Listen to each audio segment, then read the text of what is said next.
Now, the Nigerian author Chinua Achebe famously said, and I quote, "Until the lions have their own storytellers, the history of the hunt will always glorify the hunter." Are Indian news consumers hearing the lion's story, or are they still being told the history of the hunt? Joining me to discuss the Indian narrative today is my very distinguished panel. Mr. Varma, you wrote recently how the Nobel Prizes are distinctly Eurocentric, and the fact that the greatest messiah of non-violence ever, Mahatma Gandhi, was never awarded the Nobel Prize.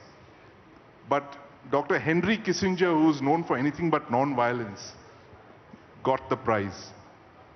How does a civilizational state like India deal with this so-called Western objectivity? Thank you, Sandeep.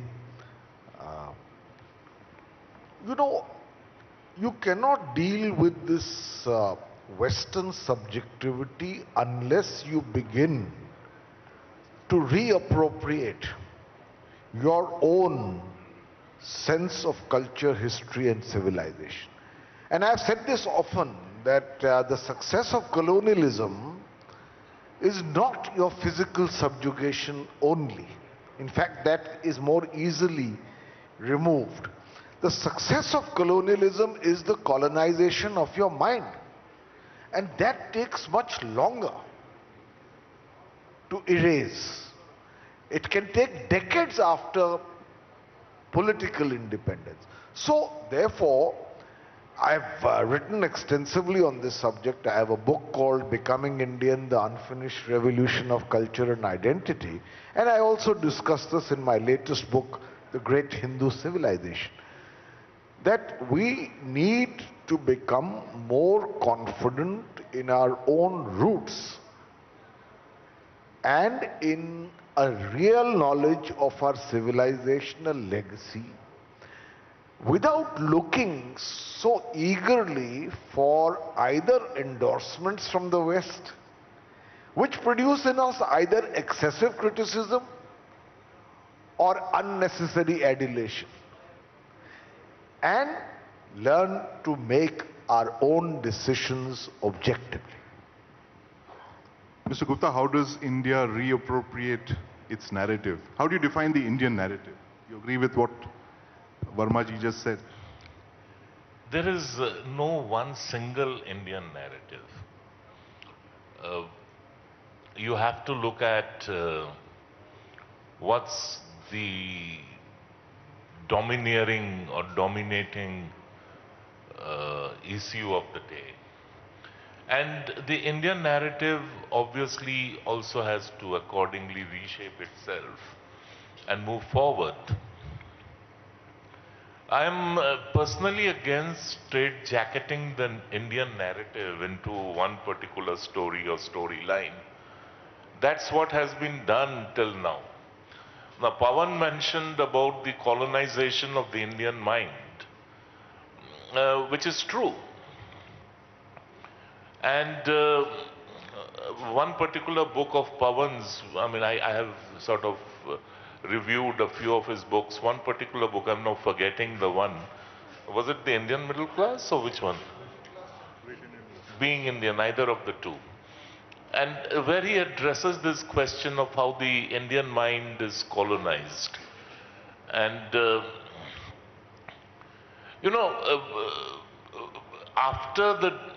after the departure of the British, after the end of colonial rule around the world, there was this great surge of post-colonial writing. Now, who were the people doing that post-colonial writing? They were academics with the most colonized minds. So their perception of colonization was entirely shaped by a very Eurocentric view. And that's why that decolonization never really happened. In the previous session, we had a fiery communist telling us how revolution is the path forward, but even communism is a colonial import. It is not something which is indigenous to this land. The political ideologies that existed in India were all colonial products or byproducts across the spectrum. So to look at it from a very narrow perspective that this shall be my narrative, maybe that's not the way forward, because that's the way we were. We have to now skillfully create stories around the new India. I mean, it is a new country. Look at the demography of the country, the young Indians. Look at the issues that agitate these young Indians. It's the economy. So we have to craft stories around the Indian economy. I mean, the IMF has conceded that we are the only glimmer of hope in a very dark scenario. So the point is that you have to pick and choose your story, and you should be in a position to stand up and say, hey, listen, this is my story and you got to hear me out. And to reach that point, you need to be confident, you need to be courageous, you have to have a commitment to India, and you have to have a sense of conviction that this India, this country is now set for bigger things in life. It's interesting you should mention this, because in a couple of the previous sessions we spoke about how well the Indian economy is doing. We've already overtaken Great Britain, and very soon we are going to be the third largest economy in the world by the end of this decade. So Mr. Varma, do you think that we are still the subject of a lot of stereotyping by the West? You know, I was reminded of that New York Times cartoon, that very racist cartoon when we launched the Mars mission. We achieved the orbit around Mars, and you had this cartoon on the NYT which showed this Indian farmer with a cow knocking at the doors of these elite space clubs. So you think these kind of stereotypes are still prevalent in the West, and it's going to take a while for us to break out of that? No, some are stereotypes. Some may be too real for us to fully accept. I think we should give up our obsession with the West. The time has come to assert our own identity. Now that is a process. If I could ask, and Kanchan, I would be happy for his reaction. You see, it's a process. In 1947, there was a strong school which believed that the way forward has to be interpreted in terms of Western modernity. I'm a great admirer, contrary now to some biases, of Pandit Jawaharlal Nehru.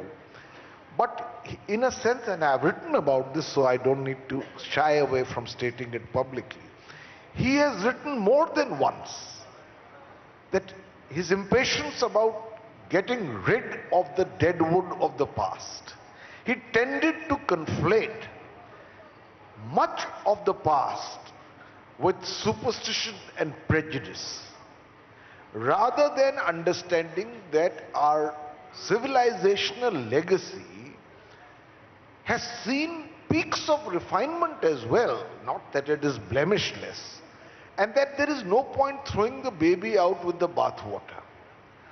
So a lot of the history that was written was already tinted by a certain desire to push away from our roots.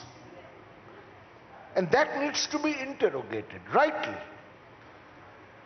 Again, there was an attempt, and probably well-intentioned, given the background of 1947 and the partition, and our conscious adoption of a multicultural, plural and secular state, of portraying, for instance, the Islamic period of our history in a manner where it almost seemed that the invaders came in a tourist bus and offered some biryani here, and we gave them some laddus, and a Ganga Jamuni Tehzeeb built.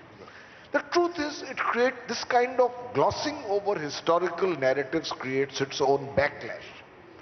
We must accept the extent of damage to the civilizational legacy of this country until then by the damage to our temples, to artifacts, and to centers of learning. I mean, Nalanda burned for 1 year after it was set ablaze. I mean, the Nalanda library, it was so rich with manuscripts. Having said that, now this is where I'm coming to the point where we need the right balance. You have to acknowledge it, but you have not to allow today the acrimonies of the past to be resurfaced with an attempt to correct history by force. You can't do it. You must accept it, move on. South Africa set up the Truth and Reconciliation mission, and it moved on. That is one.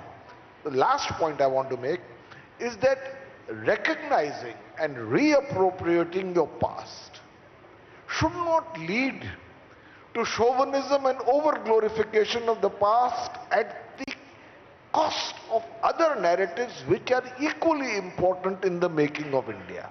So against neglecting that past, and partly I've written my book, The Great Hindu in Civilization, to acknowledge the sheer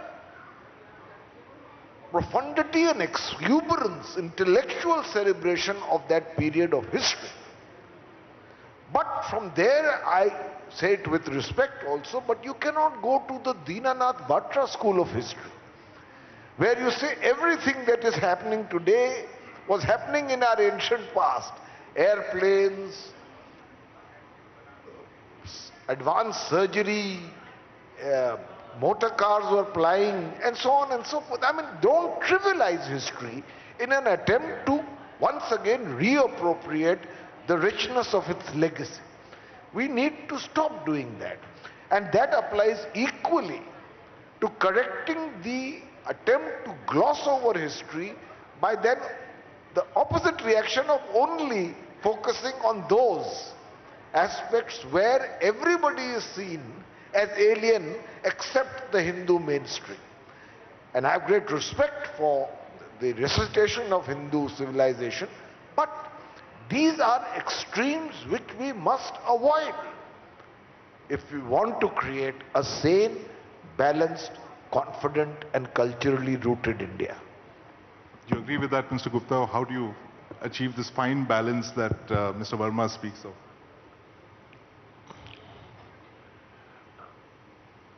You know, it's very easy to say just accept and move on. Unfortunately, that never happens. Number one. Number two, let us just wind back to the point where he began. For all his claimed greatness, Jawaharlal Nehru was perhaps the most deracinated leader this country has ever had the misfortune of having. He never could fathom the soul of India, and that is where Gandhi scored over him. Gandhiji realized that the soul of India is deeply spiritual, it is deeply rooted to the soil. And that brought about these distortions in governance, and ultimately those distortions percolate down to academics, the history writing project. Why would I just give a pass to the manner in which history was written and not scrutinize it to expose those who were behind, or the thought processes that were behind the writing of that particularly blotted, concocted history? It's very easy to say that, we have to accept and move on. Why? Why is it that a road in Lutyens, Delhi uh, should have been named after Aurangzeb? Why is it, Pavan just mentioned, uh, the sacking of Nalanda? Why is it that we still have a railway station and a town named after Bakhtiar? Why is it that I am expected to grin and bear it? Now these are questions which the multitudes now have begun to ask, and there are no convincing replies. You can't just say, I will not change the name of Bakhtiarpur because that is going to hurt sentiments. My big fat toe. Here was a man who sacked perhaps the world's oldest library and definitely the world's largest library of that time. And that sacking was preceded by a very particularly brutal massacre. And yet we are reluctant to accept. If you accept, then change. If you don't change, then that means you neither accept nor are you willing to concede that you were wrong. No, but my contention is slightly more than that. You know, when you talk about looking for something as simple as inspirational Indians, why is it that the dispensation which India has had till now never tried to make someone like Ishwar Chandra Vidyasagar into an inspirational figure? Because he was a Sanskrit teacher. But look at his social achievements. He is the man who got widow remarriage legalized in this country. He is the man who introduced formal education for women and girls in this country. Now we were never told this story. How many beyond Bengal are aware of these stories? And it's a long list. I just gave you one example. Or Netaji Subhash. Or Netaji Subhash. We just heard someone begin at the previous session said, I would like to begin with prayers to Netaji. I thought, wow, that's very impressive. He meant Mulayam Singh Yadav, but today is the day. How many of you in the audience are aware that today, on this day in 1943, Subhash Chandra Bose declared the formation of the provisional government of Azad Hind? Hands up, please. How many of you are actually aware of this fact? See, you have your answer. And when this happens, there is deracination becomes a fashion statement. It becomes a way of life. And this great hoax of Western modernization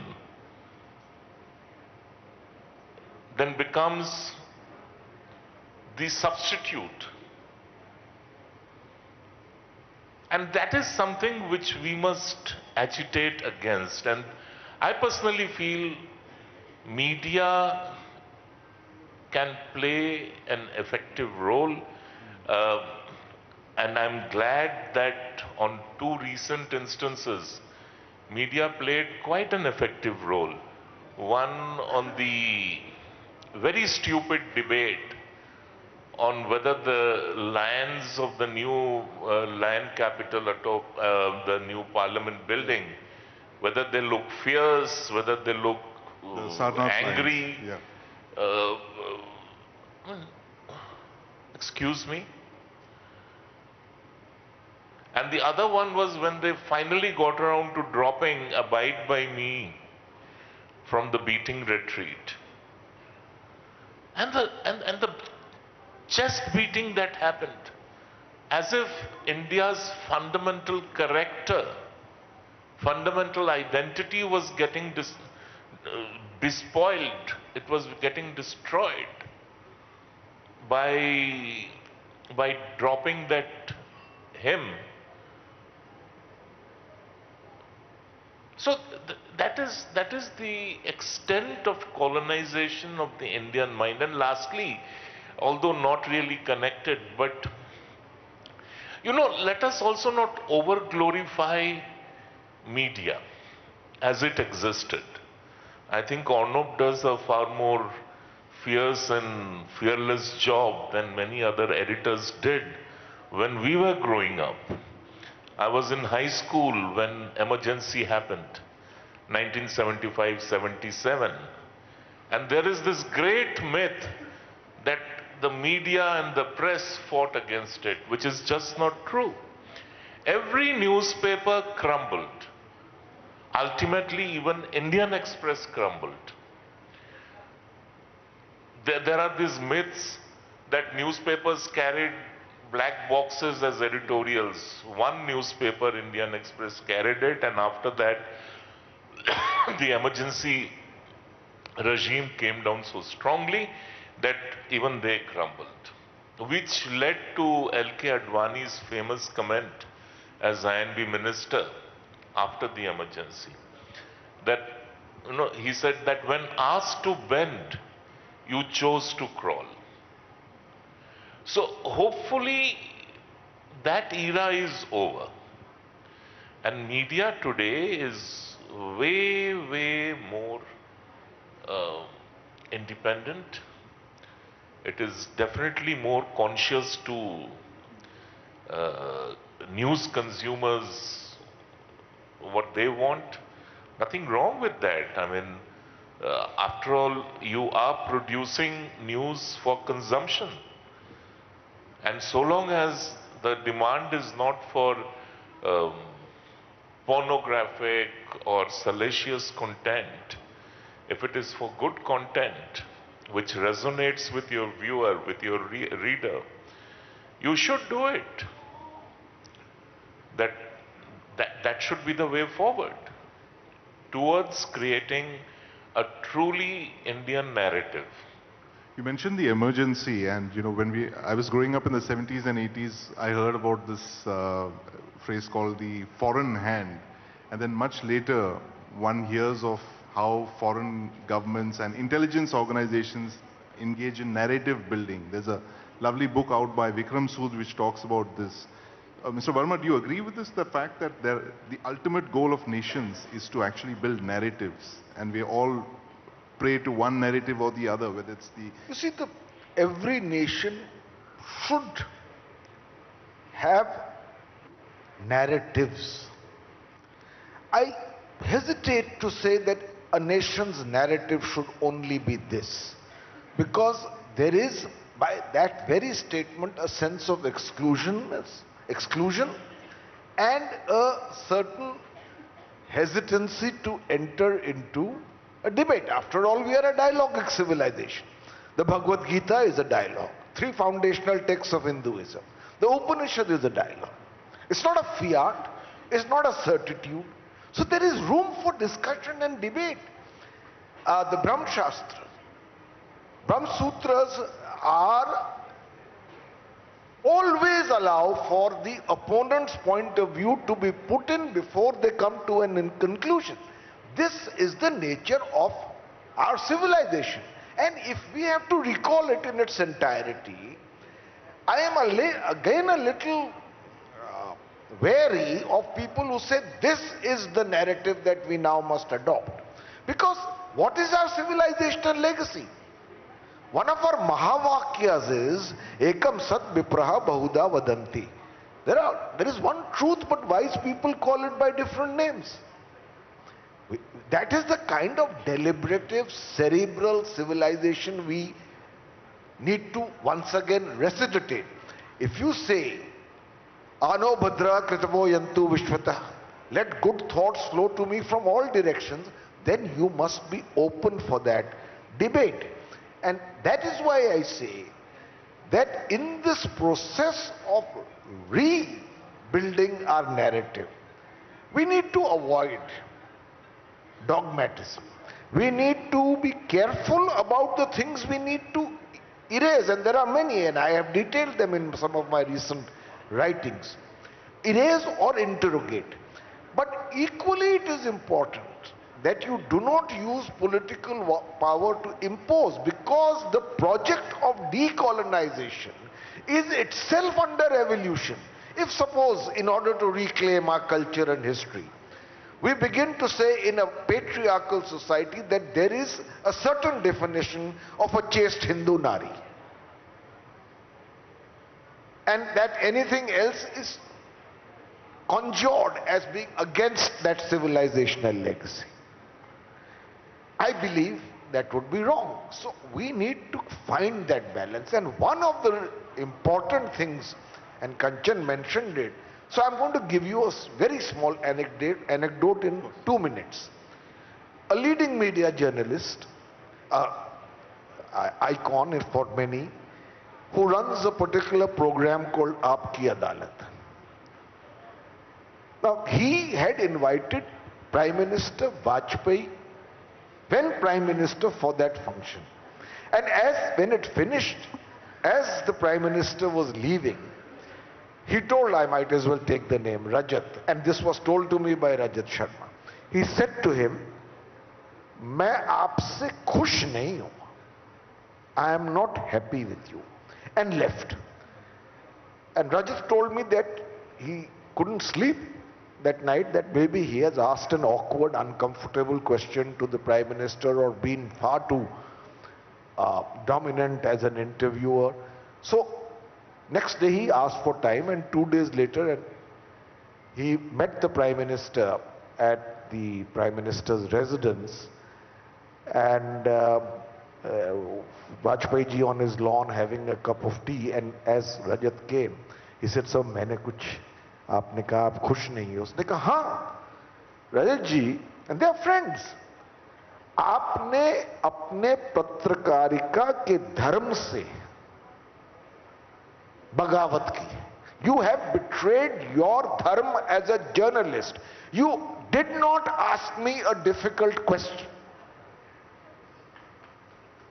And this is important today. Where is that sense of tolerance in the imperative for change? For getting a new narrative, you must allow space for dissent, for questions, for interrogations, and that process becomes fragile and dangerous when you do not allow anything but your definition of what change needs to be allowed. Can I just wait? Of course. Yeah. Disclosure, I was Atalji's OST, as Pavan knows. I translated his poem, so we had become good friends. And Atalji was given to these enigmatic statements. Someone who also worked in the PMO one day came late for a meeting, and Atalji looked at him and said, "Aap late ho?" So he said, "Sorry, I was having a bath or something," he said. "Acha, aap nahate bhi hain?" So I would discount his off-the-cuff remarks. See, I work for Government of India, so I have no hesitation in saying this. My job is to push an India story that shows India in the best of colors. Now, if I try to show India in the worst of colors, I would be dishonest to my job. My Prime Minister's job is to sell the best of India to the world. My government's job is to amplify that part, that bit. And that's why I said there is no one narrative. Today, the best narrative for India, the only, and I would suggest the only narrative for India which should be focused on is the economy. Now, never mind the Cassandras, all the, कौन था वो RBI का governor? Raghuram Rajan. Raghuram Rajan, who after finding a million faults now says that India should not get into manufacturing to save the environment. So, never mind Cassandras. And you are in the bright spot today. What happens a fortnight later, a month later, a year later, I mean, neither you have seen it nor I have seen it. Kal kisne dekha hai? So today my story is this, and I shall push it. I shall push my envelope. Tomorrow my story would be, I mean, when Mangalayaan happened, on which New York Times ran a racist cartoon, I mean, my story was that we were able to send a mission to Mars with Indian technology, indigenous technology developed by Indian scientists at a fraction of the cost of similar missions. So these stories will change. These stories will change from day to day, from month to month, from quarter to quarter. And we must pick, at least I have to pick on the best story to push that. You see, the problem is, I really don't think much of white media, I mean the Western media. They have no stakes in India. They are not invested in India. But it is Indian media which has stakes in India, in India's prosperity, in India's growth, in India's development, because as India grows, the media also grows. And sadly, there are doubters among us. A trashy report like the Hunger Index. Nobody, I mean, again I would ask your audience, how many of you actually know who prepares the World Hunger Index? And how many of you know how is it prepared? There was this joke about it. I get a call in the morning, someone asks me, are you hungry? I say yes, because I was hungry, I hadn't had my breakfast.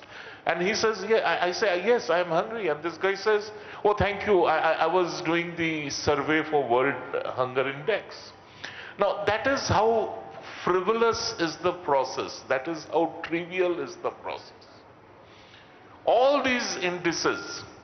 Now, anybody in this room who says that there is no press freedom in this country, every morning just look at your newspapers, at your editorials. Every evening look at your primetime TV.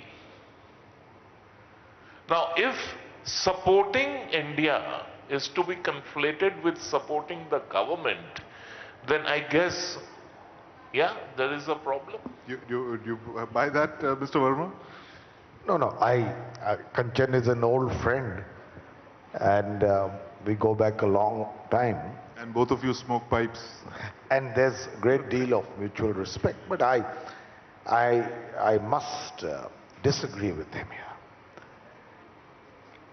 For instance, his statement that today the spotlight is on India's economy, I accept. But then he says something which, having served in some countries abroad which were not democratic, I am very concerned about. He says, but there are doubters. Why shouldn't there be doubters in a democracy who hold a different point of view? There are people who, we are all proud of some of the achievements of our economy and of the government. At the same time, if 800 million people are getting one meal a day still, after so many years of independence, on government dole, and there are 200 million people living below the poverty line as per objective verifiable data, we must say that the successful cannot secede from this country to form their own republic. Jeena yahan, marna yahan. सबको साथ ही जीना है. So there can be different points of view even on the economy. Secondly, see, one thing is to say that anybody who raises a question is a Cassandra, either Cassandra or anti-national. I am not attributing it to you, but I've heard it enough. Which is a way of stifling dissent. What is the image we want to project to the world? We want to project an image of a vibrant democracy which has managed to grow economically while remaining democratic. That is our real achievement. China doesn't have it. Russia doesn't have it. And that is an image which is the core of our soft power. Now I give you an example, and I'm not making this political, and I don't want to make it. Since 2014, Kanchan, 405 sedition cases have been filed. Of these, and my statistics are subject to correction, 149 of these sedition cases have been filed against people accused of making quote-unquote critical or quote-unquote derogatory remarks against the Prime Minister. And 144 have been filed for similar kind of remarks against Chief Minister Yogi Adityanath.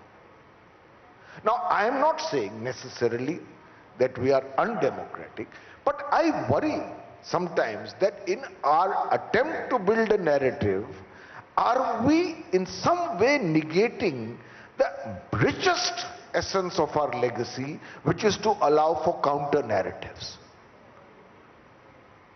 Not deracinated Western irrelevant narratives, but our own narrative can have many facets to it. And if we stop allowing them or become hostile to them or treat them as adversarial, I don't believe we are doing our nation in the long run a good service, especially a nation and a civilization like this. Do you want to respond to that, Mr. Gupta? Yeah, you know, I will not wade into statistics over here unless I have seen and verified. On the issue of sedition, I think the government of India has taken a quasi-position which has been communicated to the courts, and we have to see how it goes. So let's keep it out. Counter narratives, I'm perfectly fine with. Counter views, I'm perfectly fine with. But when I bring in a law, a very simple law, that any Hindu, any Buddhist, any Jain, any Sikh, any Parsi, that is the 5 designated minorities in Pakistan, Afghanistan, Bangladesh, they suffer harassment, intimidation, outrage, whatever. Government of India shall step forward and help them by giving them expedited, not exclusive, but expedited citizenship. Anybody can ask and get for citizenship. Here, it was about fast-track citizenship. And the protests that break out, that is counter-narrative. That is to ensure that the tormentors in these 3 countries can continue to torment, because that is a privilege, and these so-called counter-narrative wallahs, they want to protect that privilege. We have to understand, we can trivialize in this discussion and say, oh, any voice of dissent. Of course, there must be dissent, there must be disagreement, there must be debate, there must be deliberation. What else is democracy about? But now we have taken it to a point where dissent or rather anarchy means dissent. Where if the government says, look, it's a good sunny day, people will say, how dare you, it's a dark night. And that's how it happens. But yes, the government or the state cannot, cannot wield a stick all the time. It has to carry, and it must carry everybody along. And this is what we've seen with the CAA protests and the farmer agitation. Farmers' agitation. Yes. And how many of you are aware that the latest story out of Punjab, Punjab farmers are selling their rice to markets in Haryana because they're getting a better price over there? So what was the agitation about? So that was also a counter narrative. Now, Sandeep, this is not something which I say with a great degree of happiness. But I increasingly find that in the name of giving space to a counter view, the absurdest of absurd stuff is given a pass and media plays it up. There is no scrutiny, there is no questioning, there is no application of mind. I mean, Pavan, recently Mamata Banerjee says that I did not chase Tatas out of West Bengal, the CPM did. And media runs it in toto. When facts are to the contrary. So, fact check is to be reserved for only a few and everybody else gets a pass. So yes, when it comes to the India narrative, we should not make it into a party political issue. We should not make it into a partisan issue. It is something to showcase India. It is to exhibit India. As I said, it is to present the best of India. And I think we are nearing the end of it. Nearing the end of it. Okay, so the last word I will give to Pavan. I will give it to Pavan, but before that, I mean, it's a very favorite folk tale which I often give as an example.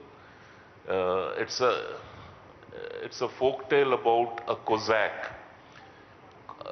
So there is this young Cossack who always wanted a horse that would be the best horse in the village.